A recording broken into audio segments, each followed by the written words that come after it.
This is a story about how I got my first facial piercing at the age of 18 without my Caribbean parents knowing. I grew up in a very strict Haitian household. There was no makeup, there was no hair dye, there was no box braids, no piercings. I don't even have my ears pierced. My parents were that strict. My mother barely wanted me to leave the home for work or extracurricular activities. The idea of me leaving to go to school 16 hours away, several states over, was mind-boggling to her. Despite that, I did work at the boardwalk in Delaware, Rehoboth Beach, if you know, in order to save money to go to the Rhode Island School of Design because I was gonna have to pay for a lot of art school supplies. This is where I met Pookie. I met Pookie on the bus that I had to take 1.5 hours each direction to get to the boardwalk, and the first conversation I ever had with her on the bus was her showing me a video of her beating somebody up.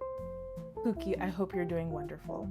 That same summer, Pookie told me about a tattoo parlor at the beach that was doing free piercings if you bought jewelry, and I was like, hell yeah, I would love a piercing. I thought, this is finally my moment to do something edgy before I go to art school where there's gonna be a ton of weirdos who look actually interesting. But I had to time it perfectly because if my mother saw it, she would literally rip it from my face.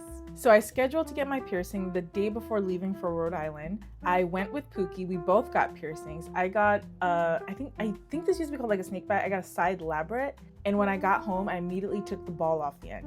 If you get piercings, you already know where this story is going. I took the ball off so that my mother wouldn't be able to see the piercing, so I could essentially hide it from her for the next 24 hours. I then spent the next 24 hours with my mother on the right side of me. I even drove the entire trip from Delaware to Rhode Island so that she would not see this side of my face. So finally I get to campus, I say my goodbyes to my family, and I go to the bathroom to check on my piercing, and it is closed.